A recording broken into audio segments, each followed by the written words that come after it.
It's your breath in our lungs.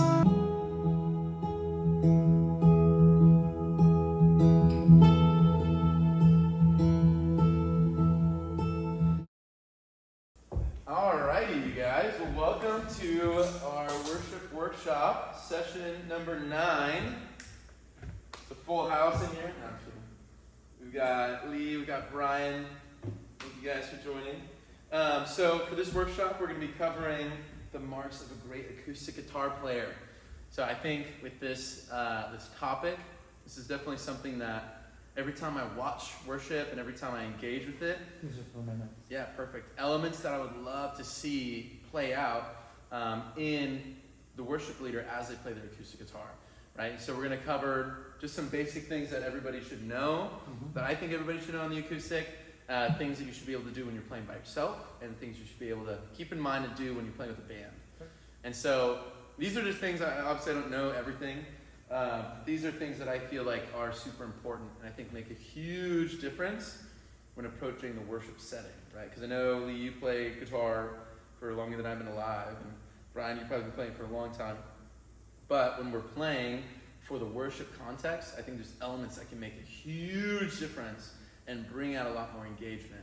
So I want to actually start off by playing a couple songs and singing. So I'll be on the mic, check, check, check. And then, yeah. So why don't you guys stand up? We're just going to sing some songs. Hopefully I can remember all the lyrics. Let's do it. We're going to do 2. Here we go.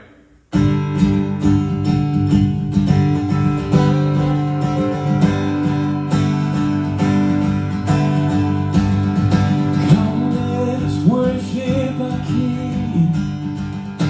Come let us bow at His feet. He has done great things. See what a Savior has done. See how His love overcomes. He has done great things. He has done great things. Oh, hero of heaven, you conquered the grave. You free every captive and break every chain. Oh God, you have done great things. We dance in your freedom, awaken alive. Oh Jesus, I sing your name lifted high. Oh God, you have done great things.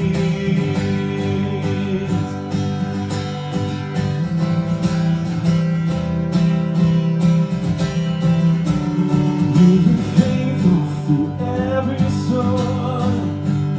You've been faithful forevermore. You have done great things. And I know you will do it again. For your promise is yes and amen. You will do great things. God, you do great things.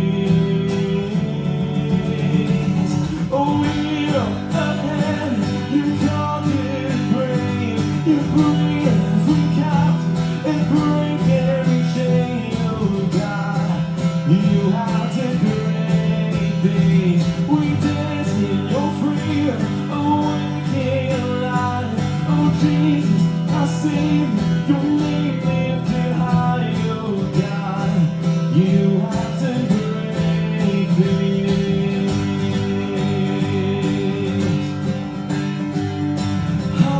Hallelujah, God, above it all.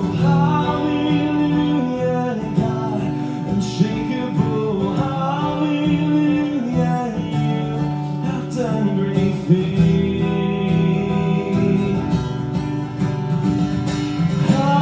Hallelujah, God, above it all. Hallelujah, God, unshakable. Hallelujah, you have done great things. You've done great things. Oh, you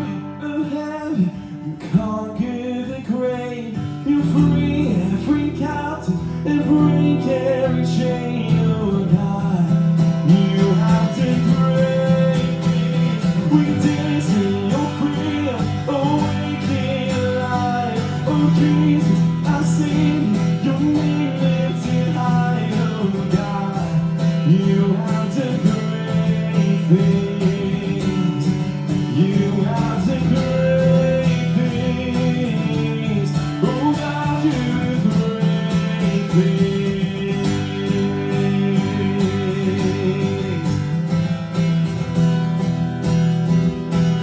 Yes, God, you do great things.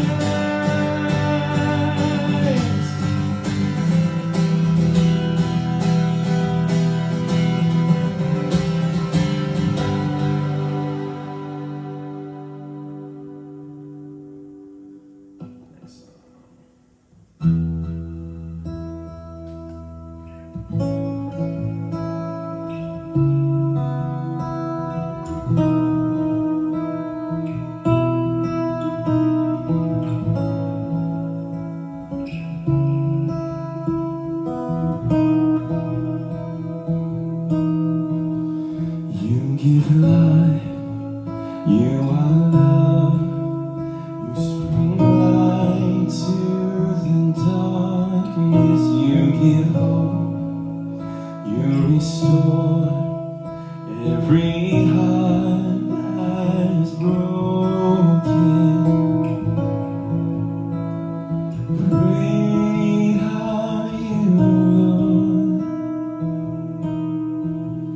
It's your breath in our lungs, so we pour out our praise, pour out our praise. It's your breath in our lungs, so we pour out our praise to you. Great are you, Lord. You give life, you are life, you bring light to the darkness, you give hope, you restore every heart that is broken. Great are you, Lord. It's your breath in our lungs, so we pour out our praise, pour out our praise. It's your breath in our lungs, so we pour out our praise to you.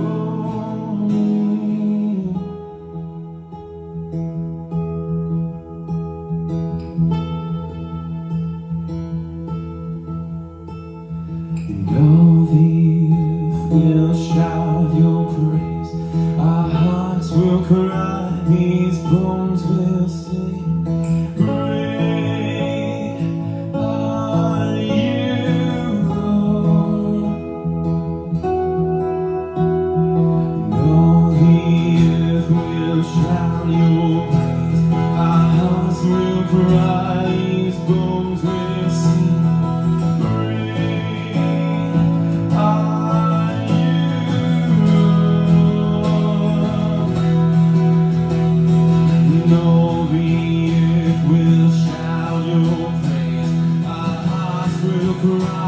These bones will sing. Great are you, Lord.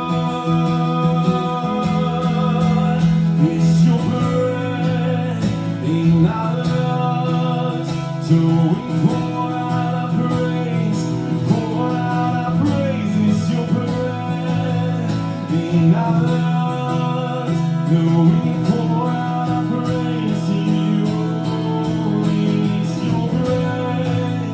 In our lungs, so we pour out our praise, pour out our praise. It's your breath in our lungs, so we pour out our praise to you. Great are you, Lord.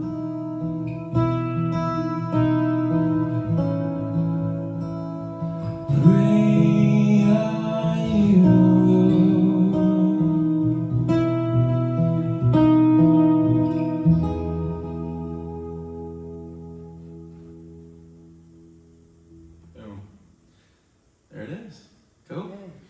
So, you guys can go and take a seat. You know that our God is great. He deserves the best worship, right? And we want to continue to grow, expand, build up our sound, build up our quality, build up our usefulness, right? And make sure, right, as we had a little discussion earlier, that our song and our heart is engaged with the music that we're doing, right? It's so important, right? Like I see so many musicians have so much great music, but no heart for God, for his people, for worship. I mean, that's huge. So outside of playing guitar, make sure you're worshiping God, you know? Make sure you're worshiping God. It's like a prayer, right? Any prayer that we can just say or mean really speak to God, right? And those are going to be two very different prayers, right? And people can feel it. People can feel the difference. So that's huge. That's important. Make sure you're worshiping God first. So let's talk about some basic fundamentals. So this is for anybody who's watching back who needs these fundamentals. First off, knowing the notes on the E and the A string. Super basic, super practical, super helpful. E, F, G, F sharp, G sharp, A sharp, B, C, G sharp, D sharp, E, right? Good. A, right? Same thing. A, B flat, B, C, C sharp, D sharp, E, F sharp, G, G sharp, A. Learning those two is big and important and helpful. That's going to be a foundation to get to learn chords, because then once you learn those two, you online, anybody's watching who needs to learn this, learn those two strings, and then you can learn octaves from there, right? 2 frets, 2 strings until you reach the B string. So where is a G, right? Because this is a G. Where's a G on the D string? Right here, right? 2 frets, 2 strings, right? If I'm trying to find, you know, what note is this one right here? Well, it's 2 frets, 2 strings from a C, so it's a C. Yeah, super helpful. Learn those 2 strings, use octaves to find the rest. Once you're on the B string, so say now I know that this is a G, and I want to find a G on the B string. Now instead of 2 frets, it's 3 frets and then 2 strings. So, and you can always tell because if you play those 2 together, it sounds like that. Instead of a little bit of distance or that's not right. Boom. Octave. Cool. Learn those strings. Very good. Number 2, being able to play bar chords. Learn it. Major, minor, major, minor. Right? Learn them. Get them. It's good. Understanding how to use a capo. That's also helpful. What it does is it just adds, like you're changing up your chords a key. Playing a G, you put it on, 1st fret, now you're at G sharp, so on and so forth. Learning how to use it, how it applies, how it works, what it's helpful for. Super helpful. Good. And they will also help transpose in the pinch. Just not useful when it's like up here and you're playing G shapes up here. So just learn that, figure that out. Or come ask me, and then I'll probably point you to one of these guys to teach you if you're online. Okay, great. Number 4, studying song dynamics. So this is a basic, not on the acoustic. This is a basic when you're trying to figure out the song. So if I want a song like how I played Great Are You Lord, it's starting off nice and soft, but I had to get to know that in the recording, and I had to listen with intention. Oh, it's soft here. And then it gets big, and then it gets soft again. You got to be able to study that, know your way around the song, so it's you know, learn the ups and the downs and the lights and the hards for the songs, and that's going to help you figure out then how to play that song. Subdivision is super helpful. What subdivision is when you have a hard rhythm. So like say we have our, so this is a click, so, right? So I'm not just thinking, I'm thinking, so, right? I can, it's taking a simple, and you're breaking it down by putting in one of the higher notes. So if this is a quarter, 1, 2, or 1, 2, 3, 4. 8th is 1, 2, 3, 4 in, and for you to lock in, if it's a, right? Then it's a, right? But you have to get that, and that's subdividing. So it's not just, In my head, I'm going, and then you're able to lock it in. Does that make sense? Mm-hmm. Hopefully that makes sense on everybody watching this. Great. Subdivide, practice subdivision. That's super key and going to make you just feel locked in. Cool. Develop more key areas for chords. So everyone knows the worship chords, right?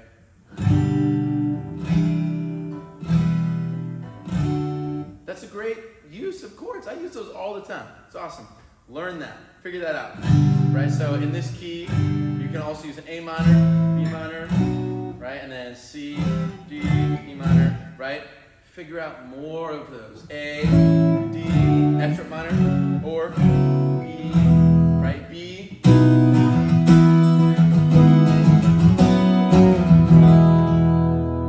love that. C.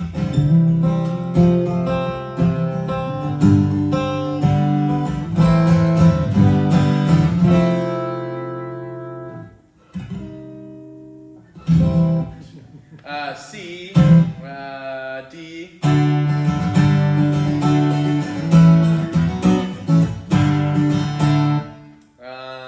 and then, yeah, like I said, learn those, get them down, but then also, so like E shapes, I use these ones all the time, right? Just your basic E, and then an A chord, but I'm going to get rid of my pinky, play it as an A2, C sharp minor, but I'm not putting in my minor here. I'm just leaving that on the open B, and then a B. But it sounds more like a E suspended because I'm leaving that E in there, which is not D sharp, it's an E, and E makes it a B4, whatever. These are helpful. And there's ways to adjust these to play them up here.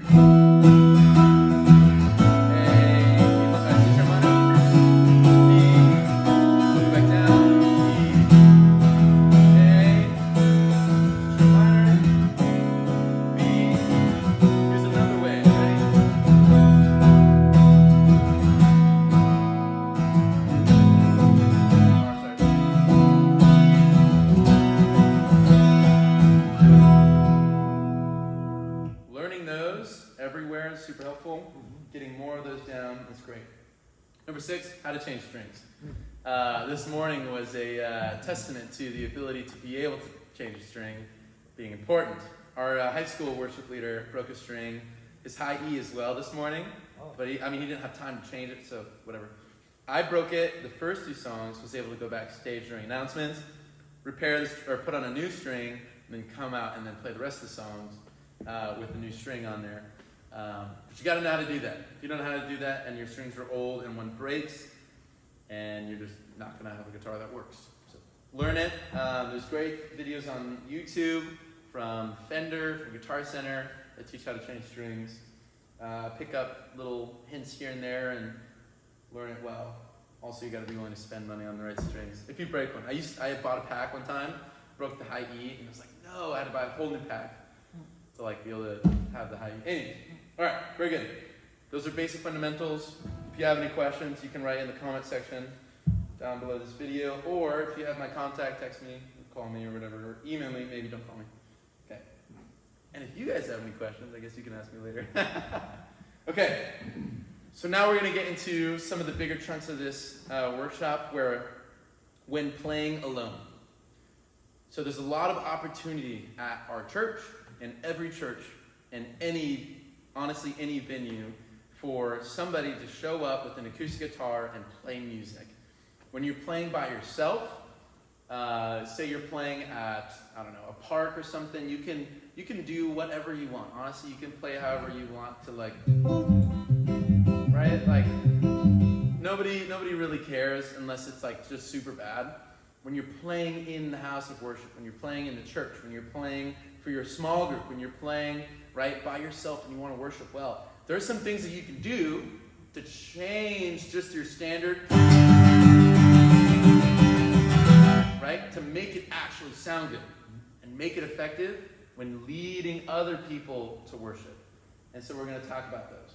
First thing is playing with dynamics. So when you're playing with dynamics, some people when they first start, right, it's like, come let us worship our King, and then, oh, here, come outro. Yay! He didn't play any bad notes, right? He didn't play anything out of time, but he played without dynamics. And so everyone's like, you get it done, and then like, okay, yeah, thinking about the words, great, good. Let's pray, let's get to the sermon. Like, get this guy out of here, right? When you play with dynamics, changes everything. One good thing to do is consider frequency. So when you think through frequencies can be low frequencies or high frequencies, right? When you utilize frequencies well, you can start low, use the low warm ones, get them settled, build that soft light energy, and then build it up to more of an open. So like, to explain that, right? So if I'm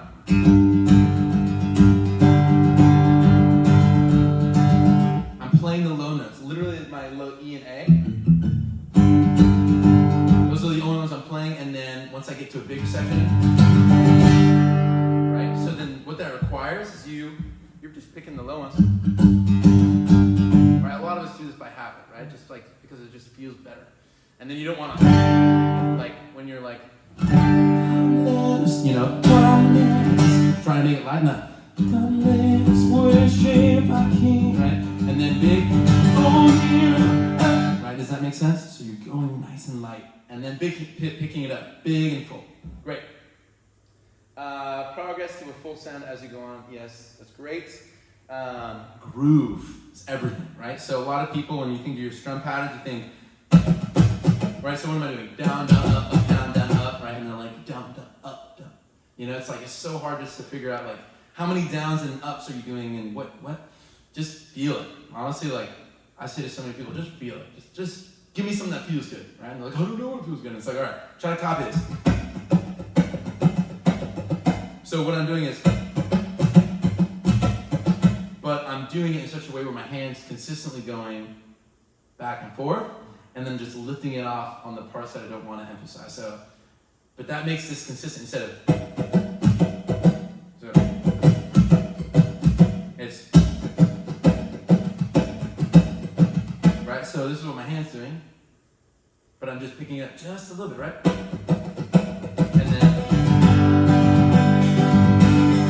And when you do that, and you do it well, you'll start to see people's head nod and, you know, start to sway back and forth. And because you've set a rhythm, you've set a groove. If you don't have that groove, everyone's like this.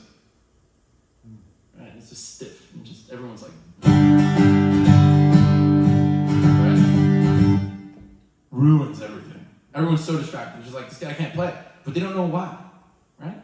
Set the groove, get it good, keep it dynamic. Right, so my hand's always going back and forth, starting low, and then picking it up to a bigger sound, and that's going to help a ton. Cool. Notes that you're playing. If I'm starting it off and I'm keeping it nice and mellow, I don't want to just, right, everything even. Like I'm gonna put in a couple of notes here and there, fit better. So.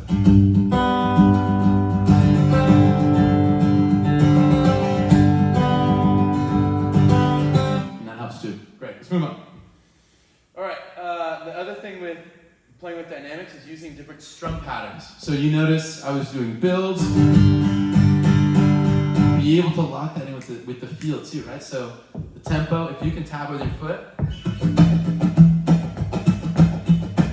And then down strums.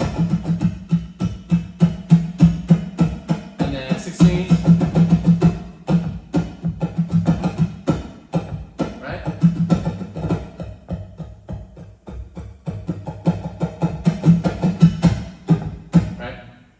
Being able to utilize different strums that almost replicate the way that the full band should sound. Does that make sense?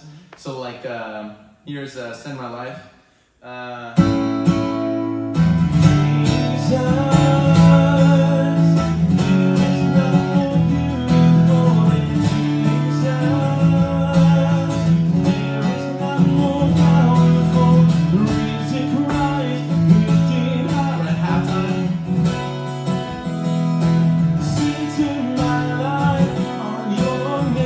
Still feeling that beat? Right?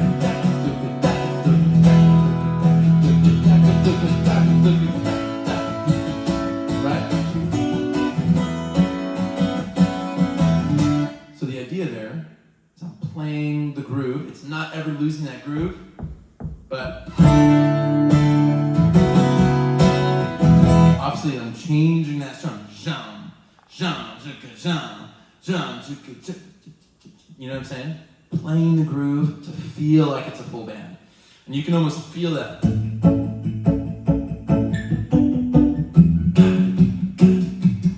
Right? If you can imagine it there,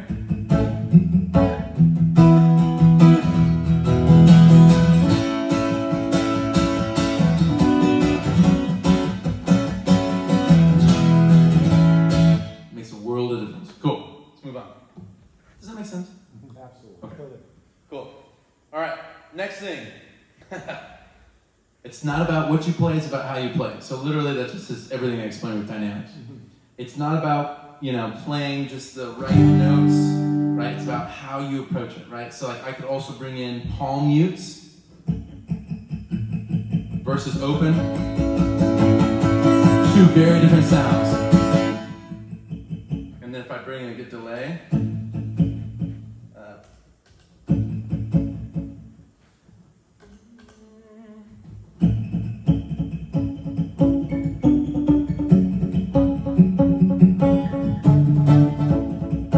change the way that this hand does it all, it'll sound like this.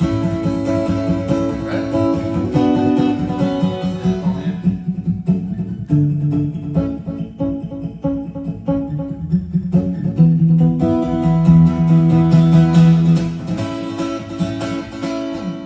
Huge difference just with bringing my palm over the strings and kind of digging a little bit.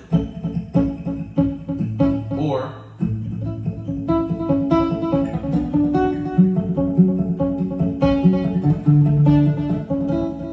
everything. Be intentional with what this hand's doing, not just this hand. Okay. Building palm mutes, downstrokes, great. Finding a strum pattern that mimics the drum pattern is great. Talked about that. When it's a chord. Wait. When to use a chord and when not to use a chord. Oh, this is totally different. Yeah. Not always playing the same chord the same way. Okay. Yeah, this is helpful. So when you're thinking of the notes, if you see a G chord, what's in a G chord? What are the three notes that build a G chord? Huh? What is it? Well, just a triad. Yeah, the triad. What's the notes specifically? Oh, the note. G, B, D. Very good. What about if you suspend it? G, C, D, right? Yeah. And then if you add a 7, G, D, right? So like think about it. You can think of all the notes that it requires. So then you're thinking, okay, it needs G, B, D, D, D, G.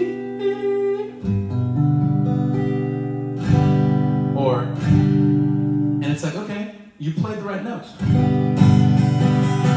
I honestly don't like thirds when I'm playing these chords.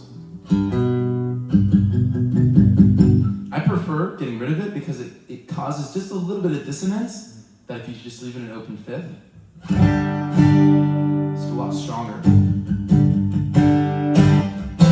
Versus, I don't know if you can hear the difference with it in the speakers and this. Okay, I can't hear it back here, but this has a lot going on. This is strong, steady, right? So this G chord changes, right? I'm just playing a G, muting my A string, open D, G, D, D, just open. This A minor chord, right? Like I can play all the right notes, or so I'm adding things, taking things out, right? You don't need to play G, B, D. Adjust it. See what fits, see what doesn't fit. And that just comes with time, just messing around. I can play my G like this. So then if I have the right pedals,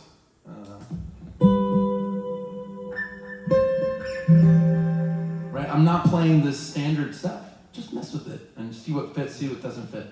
See if something works better. Okay, good. Good. Like I played a D when I was playing Great Things. I don't play the standard. I opened it up for the 2, so I get rid of my middle finger and open the E. I love that. Instead of, mess with it. See what works. Suspend suspend it once in a while. Or, yeah, it's good. Cool. Finger picking. Finger picking is super helpful and important, right? I did it on, or I'll do it with that. So, I could do it with some really nice, like,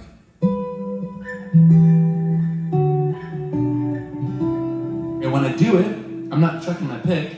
I've got it actually tucked into my ring finger here, so that I can easily whoop, right back.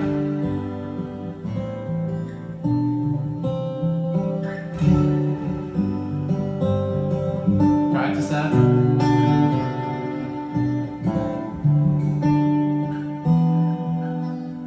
There it is.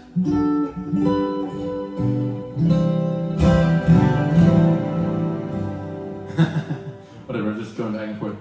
Practice that, because a lot of people will, we're back to it. It takes too long, doesn't look very good, and it's not helpful when you want to sing too. So practice that. I finger pick with these 3 fingers. I can do basically anything.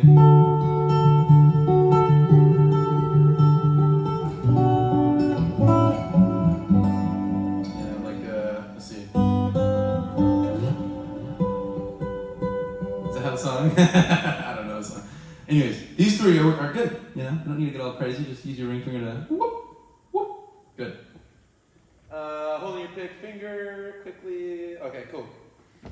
Slash chords. I didn't even explain this in the bass workshop, and I asked for forgiveness. I apologize. Slash chords. Inversions. When you're playing a G, say we're playing Jesus Paid It All.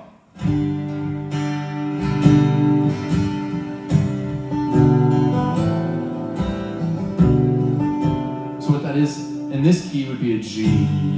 G over B, C, G over B, A minor, G over B, C. And if you don't know how to play a G over B, it's just going to sound like this.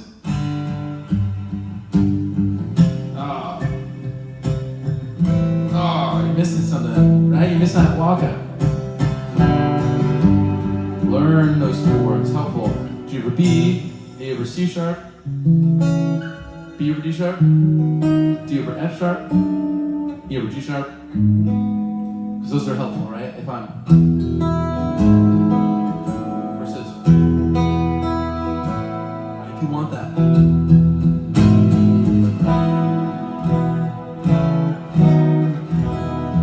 Good. Learn those. Good. Okay. Understand slash chords inversions. Yeah, so what it is when it's G over B, that means, or G over B, I guess would be, so G's on the top, B's on the bottom, bass, play that on the bottom. So the second letter that you see in that little fraction is the bass note. And you can work that with almost any chord, right? Good. Learn those. Make it sound musical. Yeah, it's meant to sound musical. Cool. Awesome. Smooth transitions. So that helps with finger picking to strumming, to have this able to be done when you're going from song to song. Hopefully it's a throw your capo on. The thing that kills the momentum and the mood is when your transition is way too long, right? And you're just like, oh, I'm gonna tune really quick and throw my capo on, is that right? I don't know. And then everyone's like, are we gonna get going or what? Right? So I tried to demonstrate that. It was pretty long, but I think that's, if you can make it that fast or faster, I think you did, right? If you don't need a capo, you can just, right? You can make it a lot faster. Great, let's move on. Open sound. So when you're playing acoustic, this is the biggest thing, right? Bar chords are helpful, right? When you're playing C, to not have this F.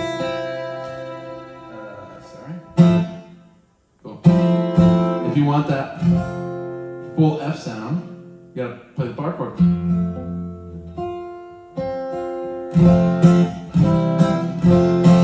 But the thing with that F chord is it doesn't sound as big and as open, right? So like that's where this F comes in handy when you're playing by yourself. It's got an extra note in there. That's 7 on the F chord. But cool, right? When you're playing an F sharp minor in the key of A, so like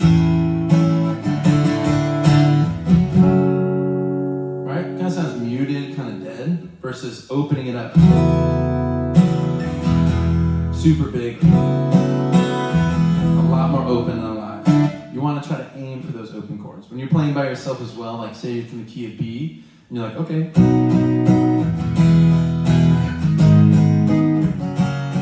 Right? Cool. But it's just not as alive, right, as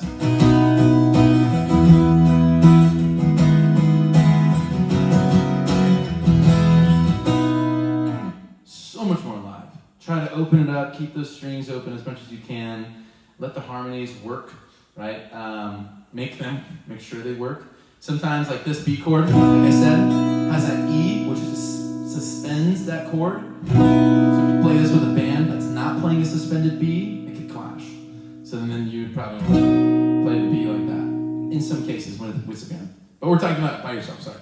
All right, cool, good. Open sound, aim for using those chords, blend to an open sound, utilize the dynamics with the big sound. Yeah, that's big. So when I'm playing this B chord, right, it's helpful to have those open strings.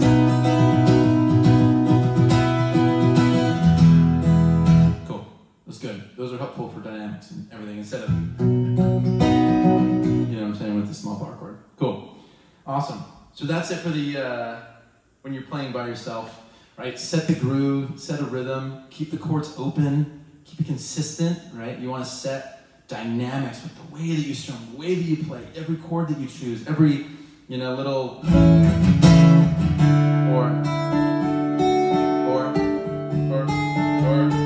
right? You want all those to fit and work, so use it, right? We can be creative like musicians, we're supposed to be, cool. Good, so now let's move on to when you're playing with a band. So first thing, when you're playing with a band, we need to think like producers. Think like a producer. If you're producing the music in a band, right, you've got your drums, you've got your bass, they're all down there in the low end, right? You got keys, they're kind of in the middle, some low, some high, right? Guitar is kind of in the upper mids, right? Low highs. Singer, vocalist, kind of in the higher mid range. Where does the acoustic guitar sit? The acoustic guitar sits usually in a high-mid section. You're not going to get as much of that low, drivey sound out of your acoustic when you're in the band context. The way that I like to think of it with the band is like a shaker. Right? One good example of this, I'm just going to keep using this mic. One good example of this is when you're listening to the song Living Hope. Easy to navigate and easy on the eyes. That is a YouTube ad. So listen. Yeah. That's acoustic. If I was to solo that, all it would sound like is, and you're like, that would sound like such a bad acoustic guitar. But in reality, that is what fits in the band the most. When you go down to a solo section, you better be playing and having low end to your guitar. What keys are there?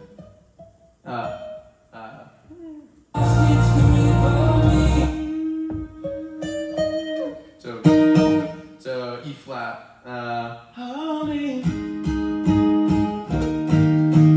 Right? So you want to almost think of it like instead of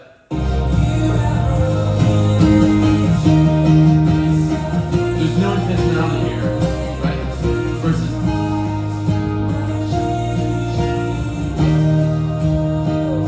right, you maybe pick it up. And you want to have that. So it's more than a harmonic instrument, it's a rhythmic, and you want to fit that in just right in the pocket with the rest of the band. And that's huge. Cool. So you got to think like a producer, almost like take that role of a shaker. Listen to the band. So a big thing is changing the pattern when you feel like if there's another guitarist, electric guitar, just doing like big, like say Hugh's doing, right? Then maybe that part's already taken. So maybe adjust it a little bit. Whatever, right? Listen. If you're not listening, you're going to step on everyone's toes and it's just going to sound like a mess. You got to work together. You got to listen to what's happening. Good. Listen to electric guitar players. Listen to other acoustic guitar players if there's more, right? You don't want to step on their toes. Changing the voicing. when there's two acoustic guitarists, I feel like it's like, oh great, two acoustics. What is that going to do if they're both playing the same chord and the same strum? I don't know. It's not going to sound very amazing unless it's like creating some cool stereo image, which two different acoustics, two different players, it's just going to sound messy. So you almost want to have somebody on down low, keeping a strum, and somebody up high, like, or kind of doing something different. Right? So like say if I did, and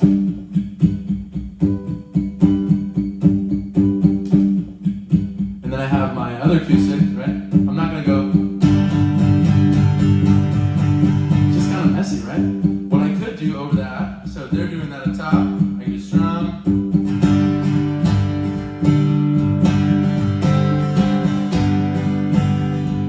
and you're working together.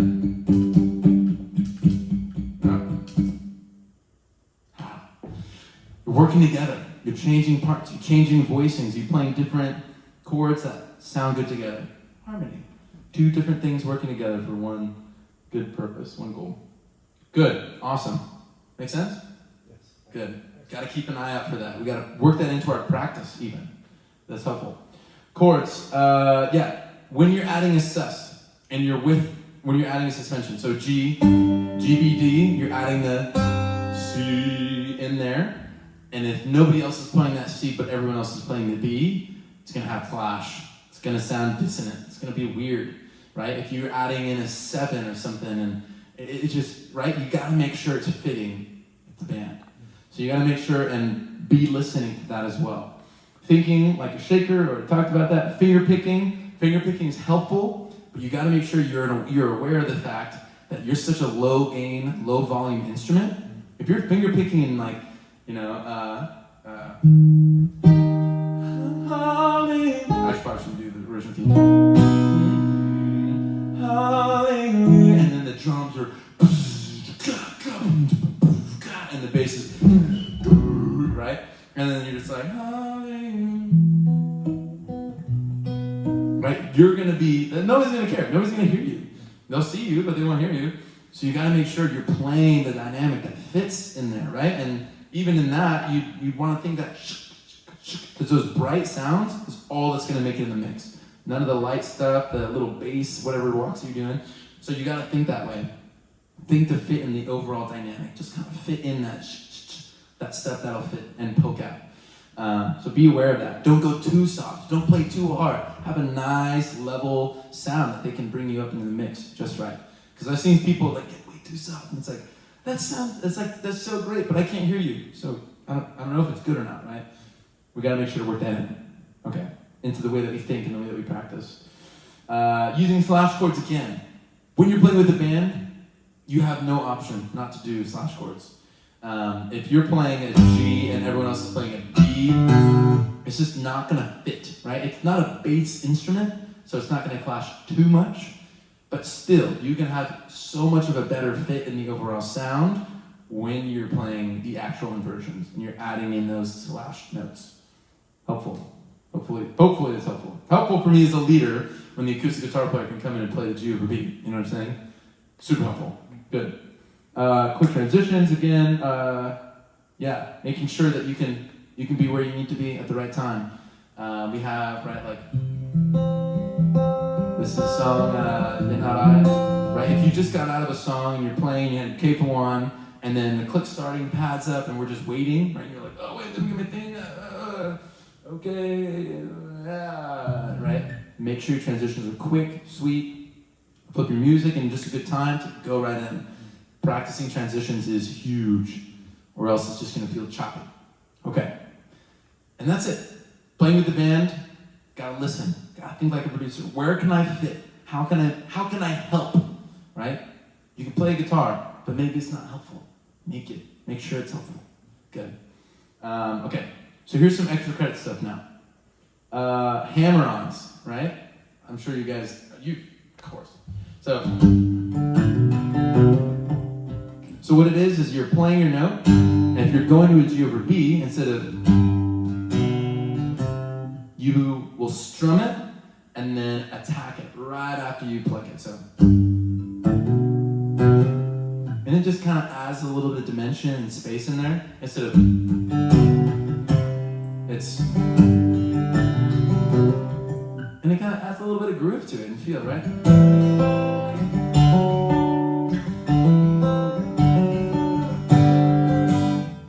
Super helpful. Don't overdo it though. Be sparing. Use it in moderation, make it feel good. Another good extra credit thing is the use of pedals. When you're playing in a band context, a delay isn't going to do much. It's not usually helpful in a full band context, but when you're by yourself, remember when we were singing before, we were doing Great Are You Lord. If I just did...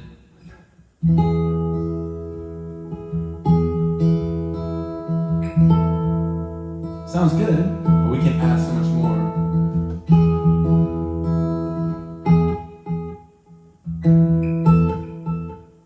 Right, that gives you feel and the reverb.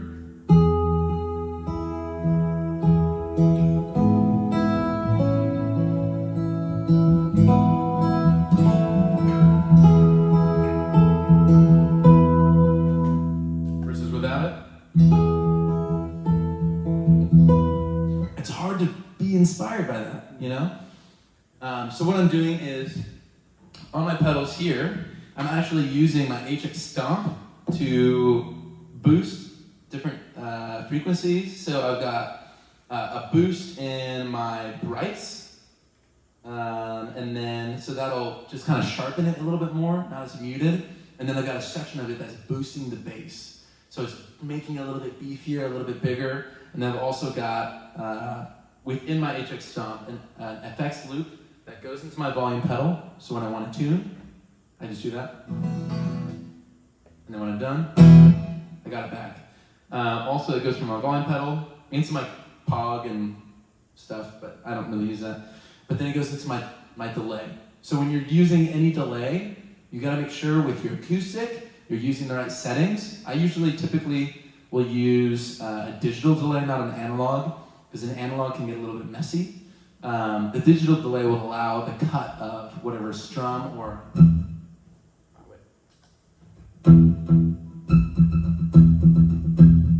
right, versus an analog will just kind of get all muddy in there. You want to make sure that the mix isn't too loud. It's touched right below 50%. I usually do like the feedback to have like 3, but you can't even really hear the third, so like 2.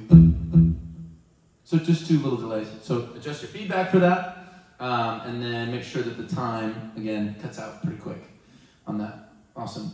But I do like putting a little bit of grit. So if you have like a tone, and you can make it a little bit like, you know, so for this, so for that, just a little bit, but it makes it a little bit more analog-y. So not as bright and crispy, just a little bit less. Just like that. Cool. And then going into reverb, you want to make sure to be sparing with your reverb. Sometimes reverb can be really washy, and it's useful, but it's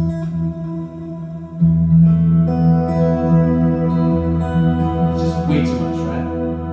So you want to make sure that you've got a good good time. So I've got a cloud reverb on my Big Sky, going for 1 second. It's got that bright trail, right?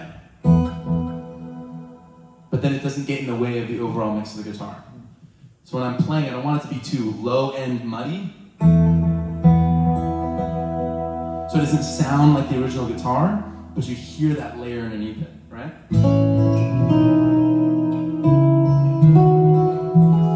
Yeah, so you can hear the original sound solid. I lowered the lows, I lowered the mid just a hair, kept the brights in there, and that just provides that atmosphere and space. And then after all this, I got a compressor that's allowing it to kind of sustain a little bit longer, but then when I play again, the acoustic still comes in, still present. So I can explain how I set that up later. I feel like that would take a little bit too much time. But that's the idea. If you can get a good, just light delay underneath it,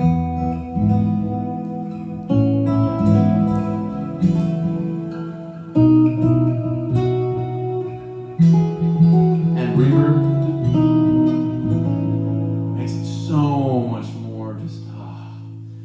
relaxing, spacious, helpful for anybody who's listening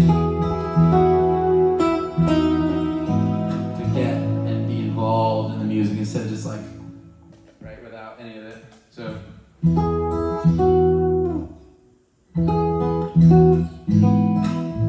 while it still sounds pretty, it's hard to get really into that, you know what I'm saying?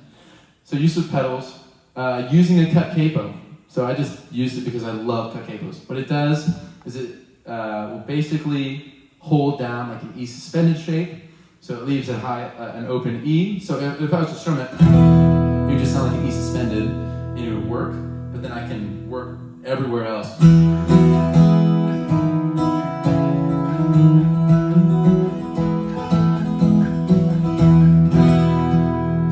Big open sound. I use this all the time for memorials.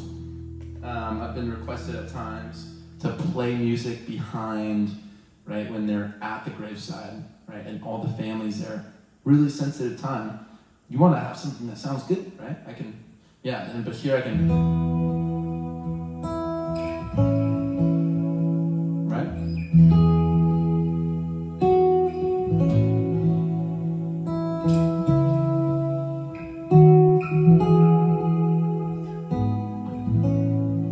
Open.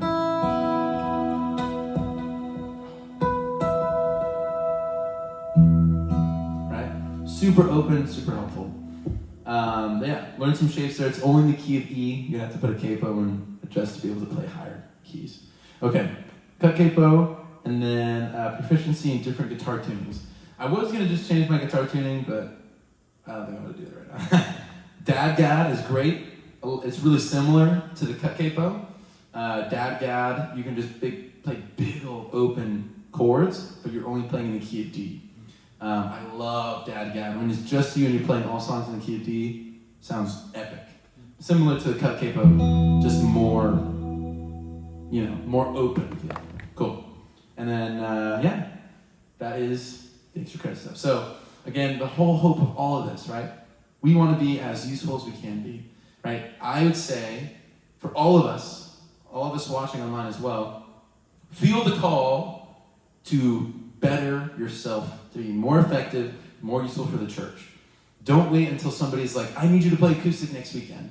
No, practice now. Practice these elements now. Get better now. Try to learn what I've done, right? I'm not a pro touring musician. I'm a professional musician because I'm a worship leader, but I'm not like a Phil Wickham or anybody who like goes and does concerts. But what I can do, I think, is super helpful for the worship setting, right? Like, we were able to have a wonderful time singing, right? And so that's the thing.